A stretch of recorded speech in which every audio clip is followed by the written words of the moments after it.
Just trying to figure out the tech issues. Bear with us, Cheryl. Can you turn the camera around? I can't. I've turned my whole thing. Then we can't see if she.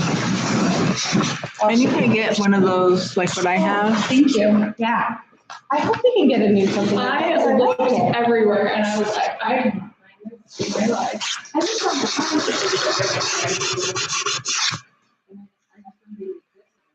yeah, I don't think it does either, but I like it. I mean, it's definitely, we can do something new. Because it's good because it's like real action items. You know, instead of using, you know, whatever cleaners use for this. Yeah. Yeah, it's very dated. Yes, we can definitely update it. It's not terrible, but It's like, I think it's from like 2006, so it's not like it looks like it's there's great. been so many changes that. Yes. I honestly, I couldn't even find it. Oh, gosh. So I haven't gotten it yet.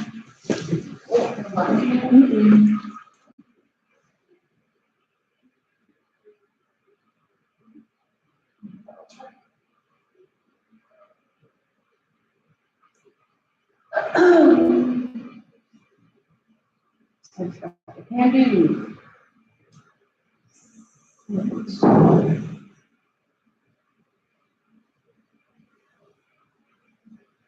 Says I sent it at 1:15.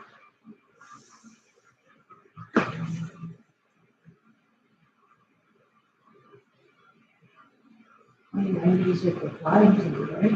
I just sent it to, and I just, like, it wouldn't pull up, here, yeah.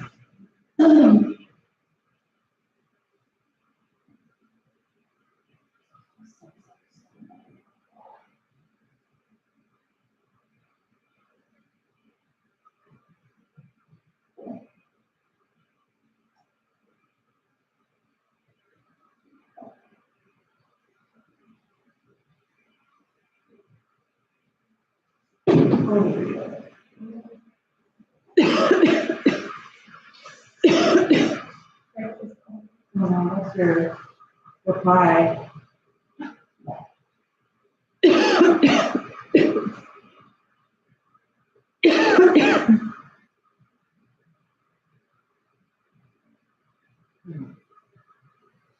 can also just wing it, so. It's just so hard.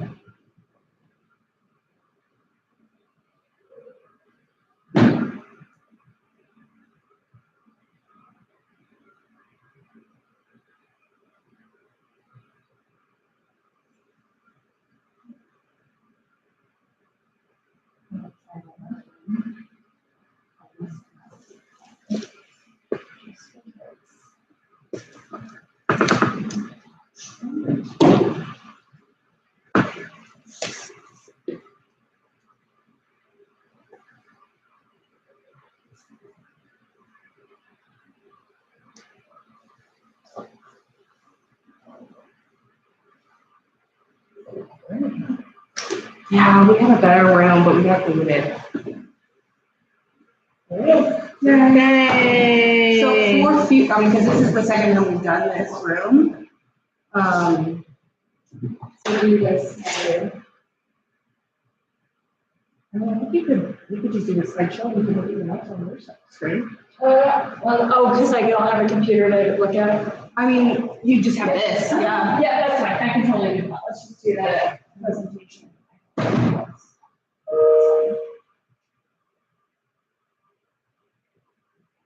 Oh my goodness. I'm happy to do whatever works. I have to thank them for their patience. Yeah, thank you for your patience, whoever is watching. Okay. Give me a couple more minutes. Can everybody hear me online? Hey. Hi. Tell me if they can. Okay.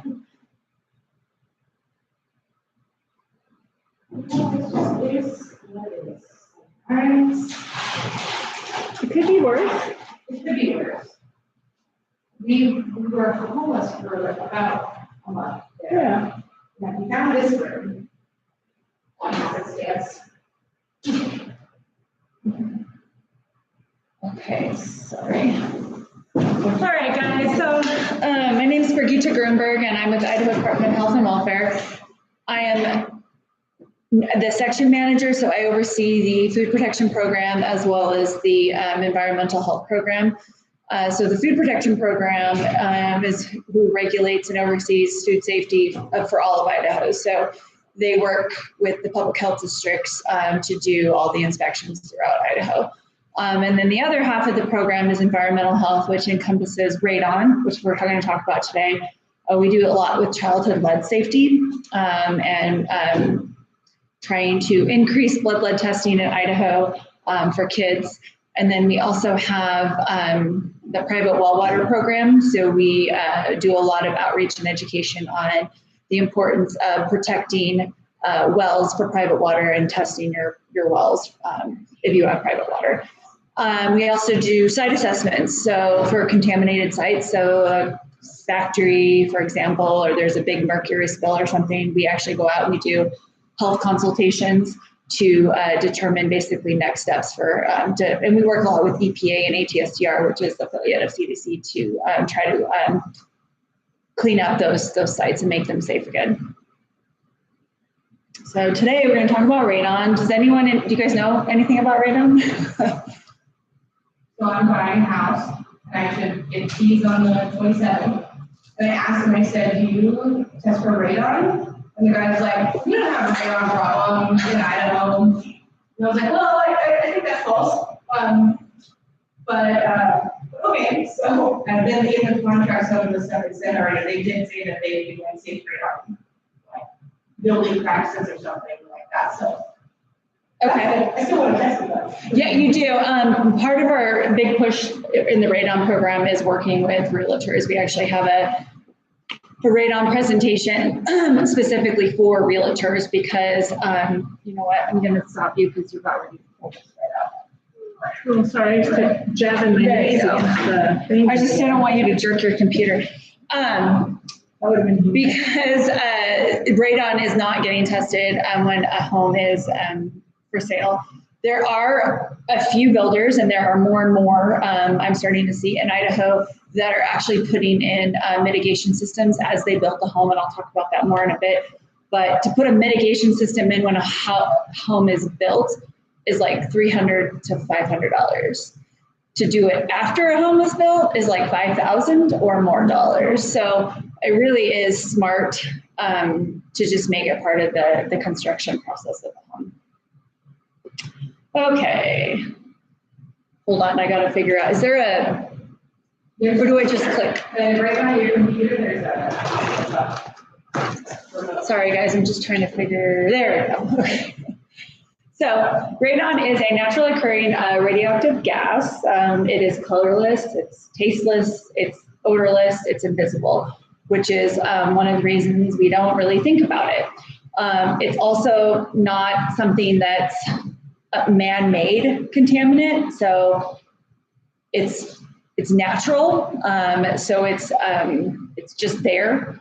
Radon comes from naturally decaying of uranium, which is found in nearly all soils. In Idaho, we do have very high radon levels throughout the state, and the reason one of the reasons why is because you see a lot of radon with granite, phosphorus, and shale, and we do have a lot of granite in Idaho, throughout Idaho, a lot of granite pockets. So when radon enters a home or building through the cracks and openings of your foundation, there are pressure differences between the soil and inside the building, and that often creates a vacuum, like a vacuum cleaner. So you're replacing the air that's inside with the air that's coming out from the ground and outside, and that's where the radon comes from. It comes from the ground. That's also known as a stack effect. So as that warm air rises, it creates that pressure difference. OSHA is the only agency or place you're going to find radon regulations, and that's specifically for worker protection. And I'll talk about those levels in a minute. Okay, sorry, controlling 2 different computers at once is a little, sorry. I'm like, so radon particles decay in your lungs, which is the problem, and damage our DNA. And once that DNA is damaged, you can't fix it.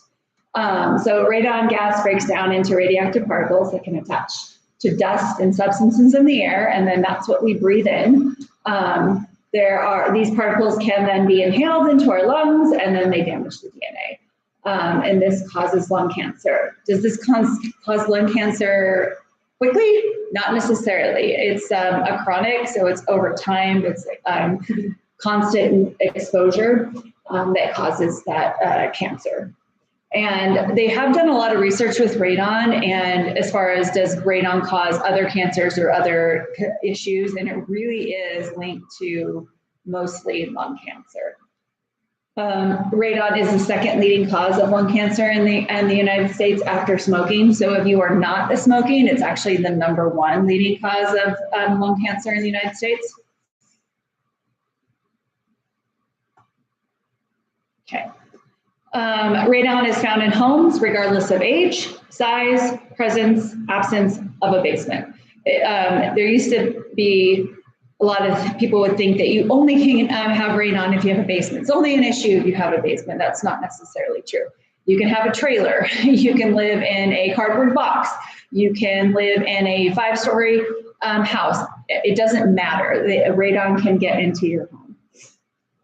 Buildings are typically at a lower pressure than the surrounding air and soil. This causes the radon and other gases to be drawn into the building. There are several reasons this occurs. One of the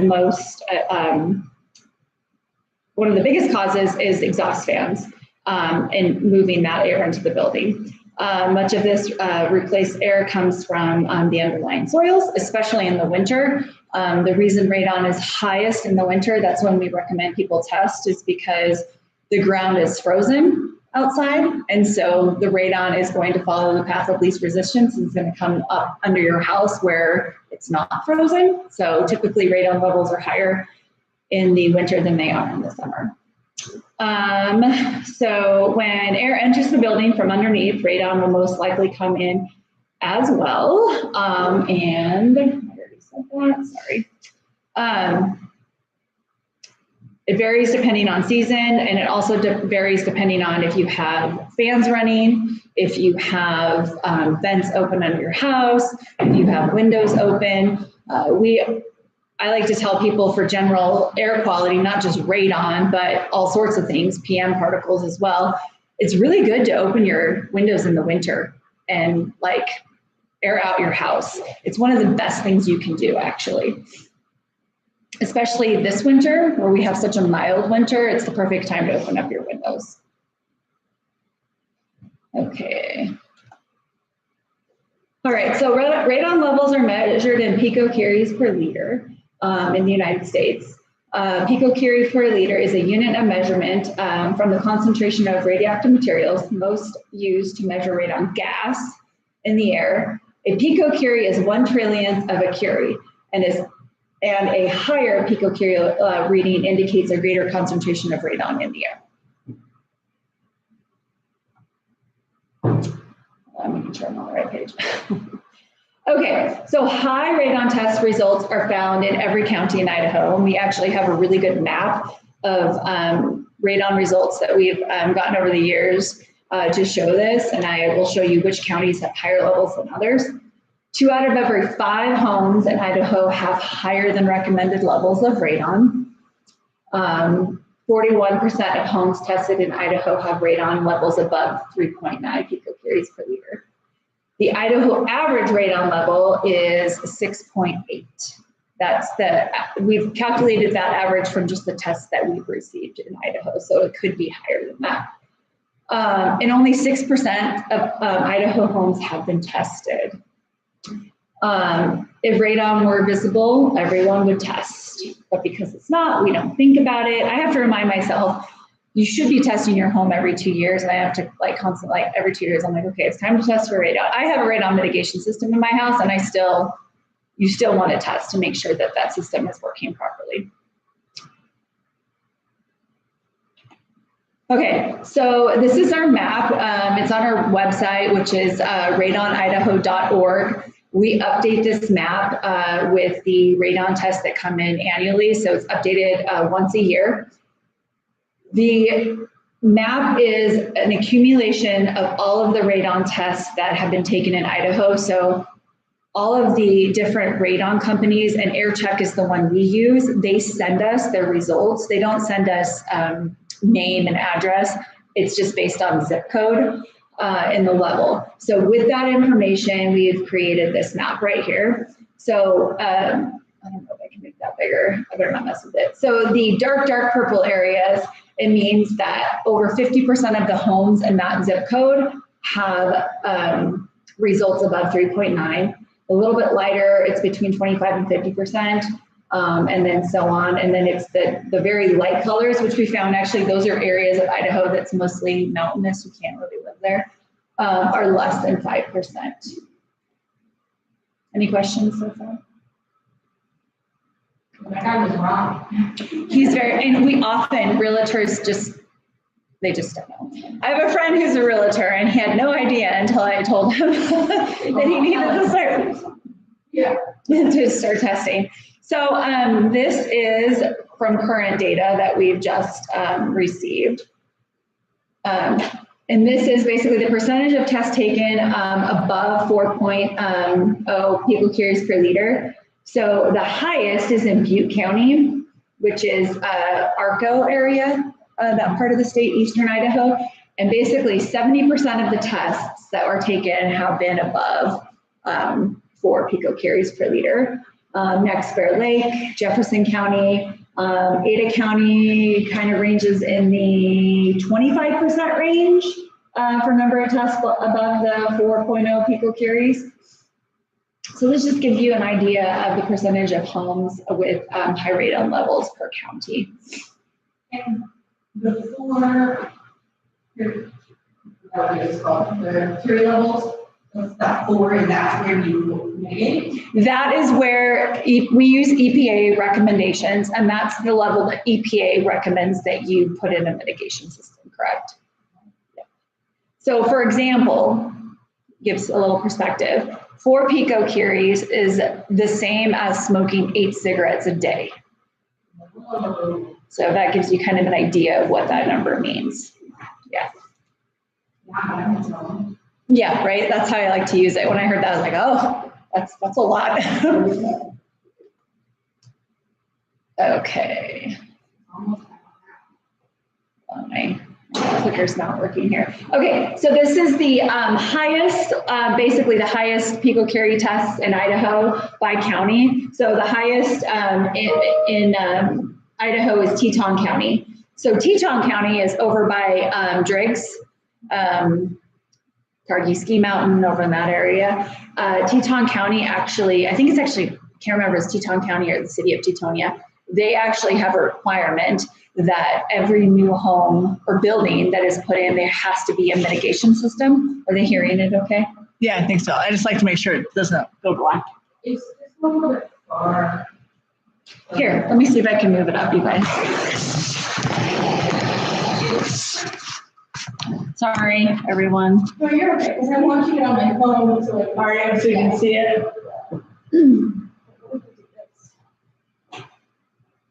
What does it pull out? Oh. Whoa, party foul.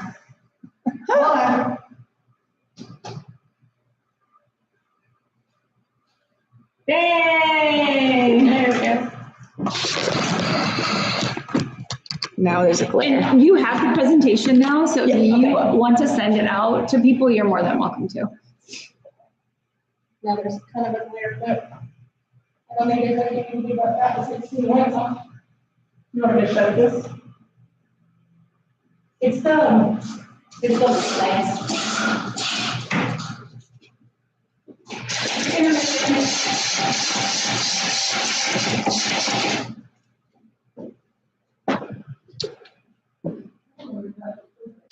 Okay, Okay, so there are many factors that, oh, and then besides Teton County, I want to finish that, sorry.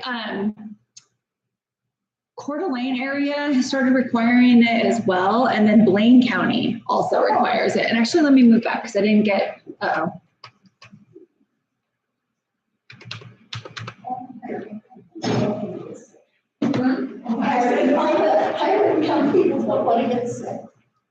There you go. As you can see, the two counties that are the highest are the two counties. This actually worked. I was able to. Yeah, Did it? yeah. So you got it. Yes, I got it. Yep. The two counties that are the highest are actually the two counties that have requirements. They require anything new, any new builds to have radon mitigation systems. And that's good because they're, I mean, 800 picocuries, over 1,000 picocuries, that's really big. Is it because it's closer to Yellowstone? I think there's a lot of granite up there. It's the soil type, yeah. Yeah. And then Kootenai County, Fremont, Lemhi, Clearwater, a lot of those are northern Idaho, and that's where we do see a lot of higher levels too. But right here in Ada County, we have high levels. I recently told one of my friends about radon. We were talking about it, and she tested her basement, and her basement was really high.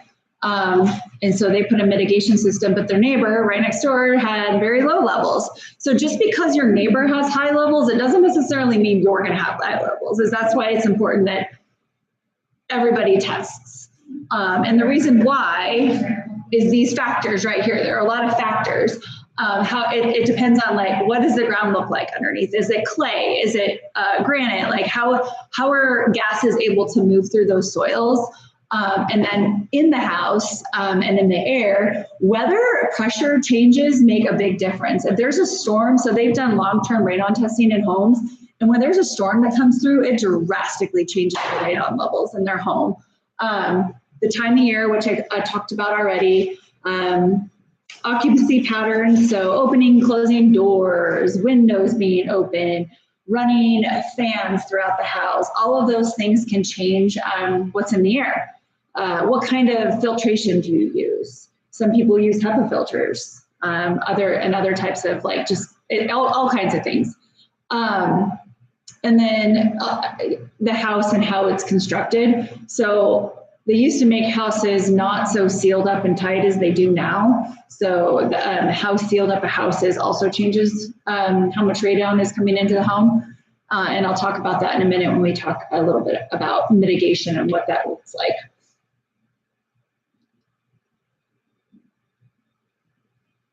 So this is the EPA map of radon. And as you can see, where the red is like mostly the top part of the United States and kind of down the middle. And the lower levels are down at the bottom of the state. So that's where you have more of those rocky granite areas. This map has not been updated since 2018, so it doesn't necessarily match with our map because I feel like it's a bit outdated, and they've been talking about updating this map. They just don't have the resources to do it right now.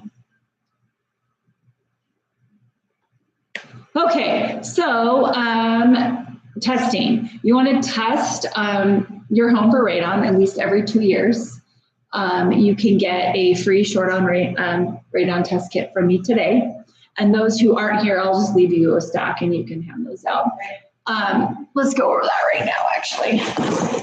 So this is what they look like. They're super small right here. The back is where you're gonna put your information. It's really, really important that you write legibly and clear. And you write down this serial number right here. So there's a serial number right here. The reason why, if they write down your address different than you put it on there, then you can call them or look up that serial number and still get your results. A short-term radon kit, I think you don't want to put this out more than 7 days. If you have it out more than 7 days, it will be voided. You'll have to do a new one. If your short-term radon test is high,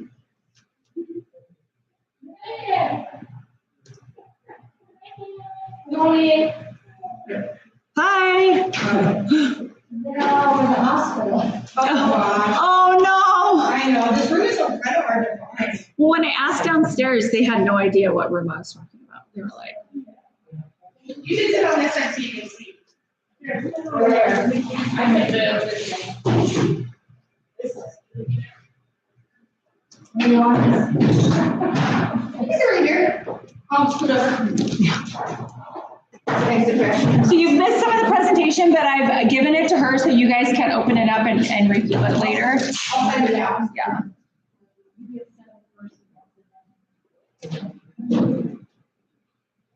So this time to talk to us. Oh, when he goes out, it's scary.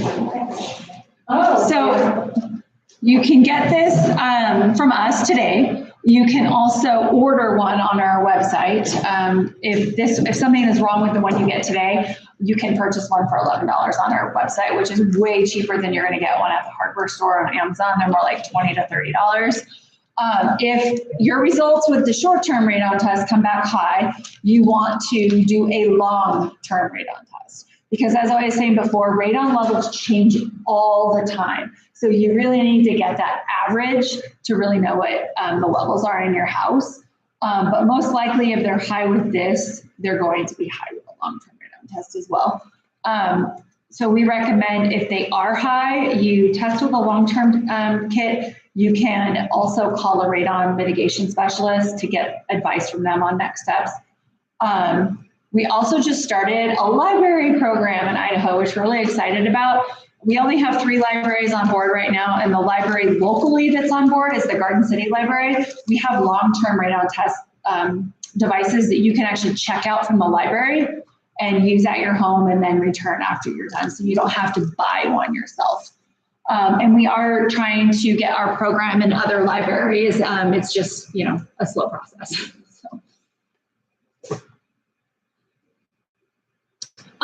So where do you put your test?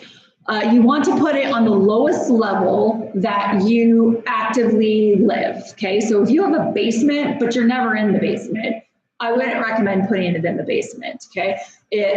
Just put it in the living room or the bedroom. The bedroom is a good place to put it because a lot of times in our living rooms, we have fans going all the time. And also our living rooms are close to our kitchen. So if you are love to cook and you like to steam up the kitchen, we don't want moisture affecting the radon test kit. So you don't want to put it in a bathroom. You don't want to put it in a laundry room. So a nice dry place that you guys occupy all the time will give you an idea of the radon levels where you are at in your home.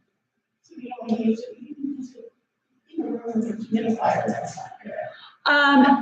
It depends. Do you run your humidifier all the time year round? Then I would turn it off during the test. Yeah.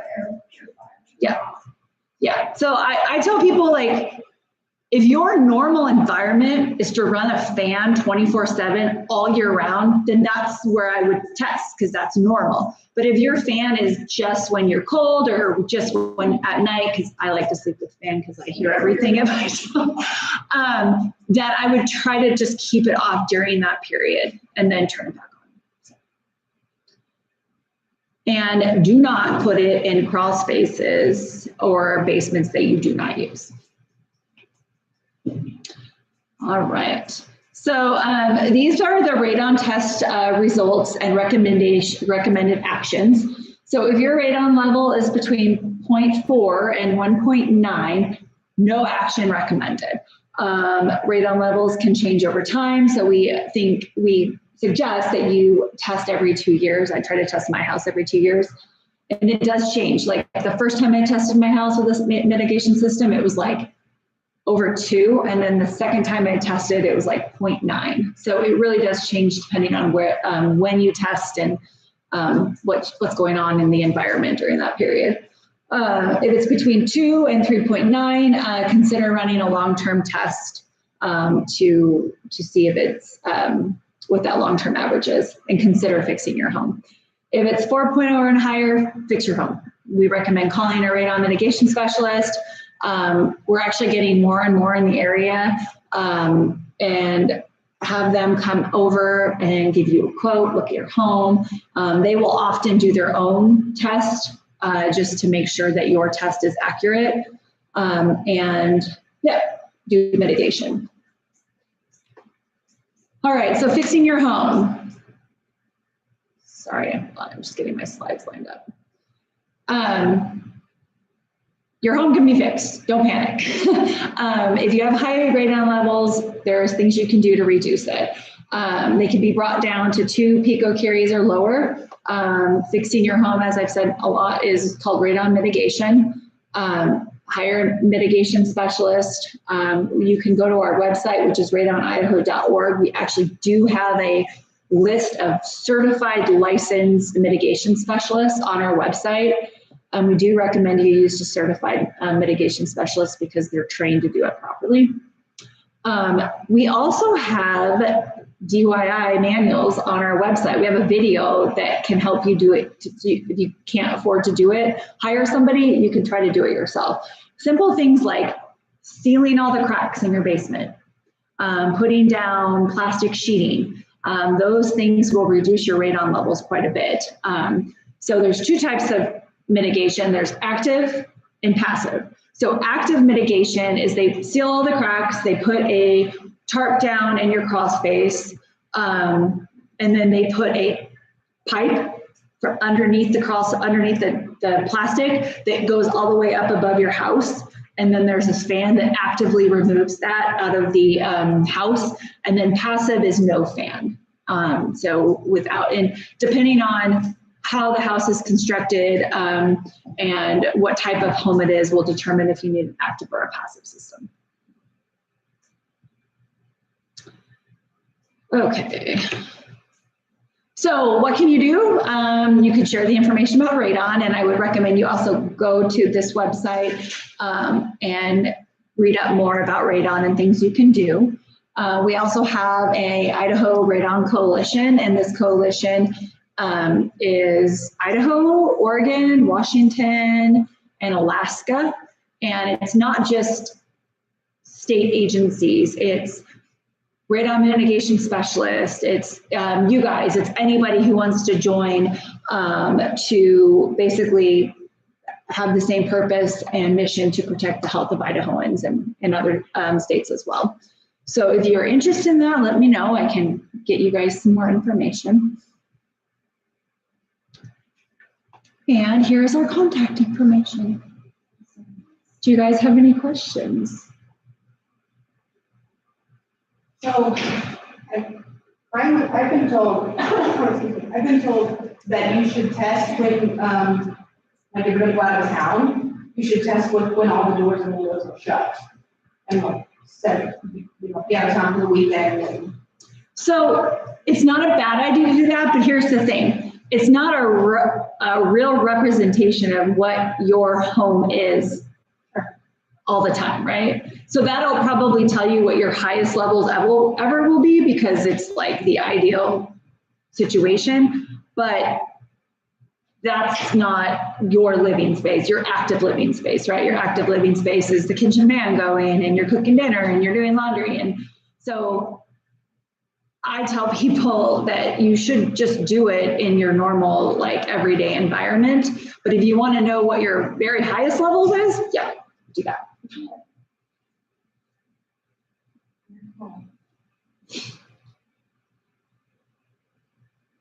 And we do recommend if, I'm going to pull up my notes for this. I am not the radon specialist. My coworker Carolee is, but she is off today, so I told her I was going to do this presentation. We do recommend going in and getting a scan, but I'm going to pull up I want to make sure I give you guys the correct information. how can you mitigate if you don't have like a subfloor, like if it's not slab? If it's not a slab, like if it's dirt, Like it's just concrete subfloor. oh, you would seal up all the cracks first and see if that works. And then you could put plastic down also. And they can also put in just really good active systems that may not need plastic. But just by going in your crawl space with a slab or like concrete and just patching up all the holes, sometimes is all you need to do. And putting in an active fan to constantly have that air removed is all you need to do. It really just depends. In my crawl space, I didn't even know I had a radon mitigation system until after we moved in. Nobody told us, which I was kind of frustrated. I was like, really? Is I was looking in our crawl space and it's like totally lined with plastic, like more so than you'd ever see in normal crawl space. And I'm like, oh, I thought this is a radon mitigation system. And then I was like, where is the pipe? I don't see a pipe coming out of the basement. Well, it's actually in the garage. And I found it, and it's an active system in like the garage. So a lot of times they will put those, so the pipe's coming up from underground in the garage that we couldn't see it. So if you are in a new-ish home, I would say built in the last 10 years, you may have a mitigation system and you may not know it. So x-rays, they do recommend, but the only recommended screening test for lung cancer is a low-dose CT scan. That is recommended if you've lived in a house for a lot of years and you do have high radon levels. That is recommended. And it's recommended for adults who are at high risk for developing lung disease and adults who have a history of smoking. Any other questions? And I'm sorry you guys missed that presentation. I'll send the slides out though. So I will, does everyone run a radon test? And I'll leave about 10 or 15, is that good? That'd be great, yeah. I think, so the people online, they can make it, I can make it the rest of